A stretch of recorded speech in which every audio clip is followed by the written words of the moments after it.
Good evening. Welcome to tonight's lecture of the 2009 George T. Hunter Lecture Series.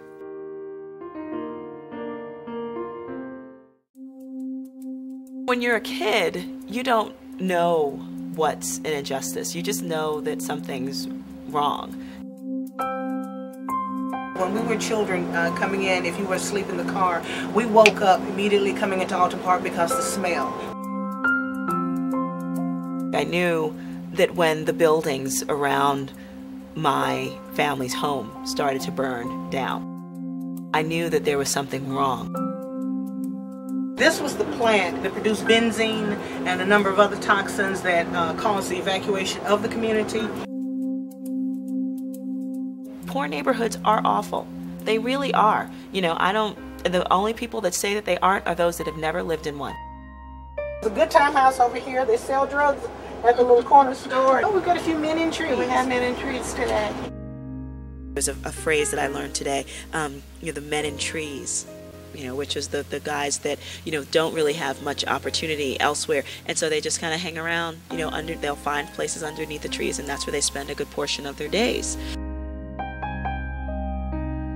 Obviously, everybody isn't going to be transformed. That's just not the way humanity works. But if you provide most people with real choices and opportunities, chances are they're going to take the choice that does them the best good. Majora Carter is well known as an activist for the environmental justice and green-collar job movements. Ms. Carter founded Sustainable South Bronx in 2001, and by 2003 had implemented the highly successful Bronx Environmental Stewardship Training Program, or BEST. Her vision, drive, and tenacity earned her a MacArthur Genius Grant. Please join me in welcoming to Chattanooga, Majora Carter. You can look across here now and you'll see that's the Walnut Street Bridge. Chattanooga is one of those places that I find so refreshing because it really wears all of its problems and all of its successes right on its sleeve. We work with 16 denominations, 2 synagogues, a mosque. We specialize in trying to help people find common ground and community and say, hey, do you want to work with kids? We'll argue about which way to vote later, who baptizes on what end of the baby, that kind of thing. It had oversaturation of affordable housing. It was all Section 8, which created its own slew of problems. I mean, it's so clear, what's out there. Someone in the tour described it to go from the living room, of a community to the junk drawer. The living room being like the riverfront is being totally refurbished and it's just seeing like a tremendous amount of economic development to the environmental justice communities. The thing about Alton Park is there is no land in this community that is semi-clean. Nothing is clean. Every community has its own version, of a South Bronx. But the thing that I found most interesting about here was there was such an openness to talk. How are you? Pleased to meet you as well. When we went to visit this new development that was being built around this park, and the developer was there, and he spoke point blank how much he did not. He was so skeptical about this green stuff. Going green, we thought we already knew how to build a house and to build it well. But we've learned more and more by being educated how to build it better, to give a consumer a better product. And you talk about people being able to cut the utility bill. And then he realized that this could actually be helpful for him. Like he could create a better product that people would want. Self-interest is not a terrible thing. I think it's actually a really valuable one. It's going to take people around this table who really want it to happen in this community. When there was like that smaller community meeting that we got together. We saw, I call the good, the bad, and the ugly. The fact that they were in the same room actually could have not even veiled, conversations about concerns that they had was really pretty wonderful. It would be in everyone's best interest to figure out a way to work together.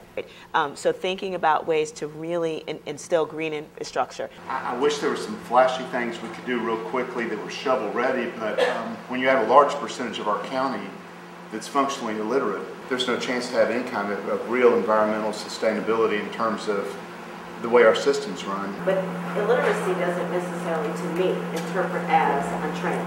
The Neighborhood Environmental College is a beyond the environmental issues, beyond all of that. This is how we get a workforce that we're looking for. But if the environment is so bad that there are health issues, you don't even think about it. If you had a child and that child was in the hospital, you worried about teaching them to read or teaching them to survive. People in Summit are literally like dying. Like there are cancer clusters that are not researched. I don't think you guys are saying anything different. You build a community you want to live in, which includes healthy people and who are loved and who are treated with respect and dignity regardless of where or who they are. Oh, Lord, yeah.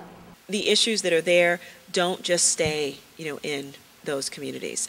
We all pay the price, of poor health when poor communities, suffer from it and the illnesses associated with it. We pay, as, there's a lack of opportunity. There is something to be said about supporting communities so that they can be less poor, which means you create economic opportunities for people as well, because an economically empowered person is an empowered person. So just imagine if we trained people to do those environmental services that we need, that keeps people off of our public welfare system, that actually keeps people gainfully employed so that they're not, just easy members, of the illegal economy. We're actually getting a twofer. You're getting people who were once tax burdens and helping them become taxpayers, which is a much better place for our country to be in when we think about it. It was interesting to see how she connected the environmental issues with the poverty within the communities. I thought it connected up so many of the really critical social issues of our time. Well, it certainly inspires us to think that there's hope, that that we can change, that we can really do something in the future that's going to be a lot better than what's happened here. If they can do it in the South Bronx, they can sure change Alton Park and Chattanooga Creek. We do need to think about how do you, if it's not going to be to restore some of those areas, then what do you need to do to at least make them safe, for the people around them? Those are some really hard questions that have to be asked. And people have to be open to dealing, with what comes out as a result of it. There will be places that you will create your own kind of domestic terrorists, people that have no sense of place or purpose. That's all that a terrorist is when it comes right down to it. And they'll do really destructive things to themselves and to people around them. And that is not the kind of country that I want to live in. But the possibilities that I saw here and the level of openness to discuss it was incredibly thought-provoking. And I thought some really amazing things could come out of it.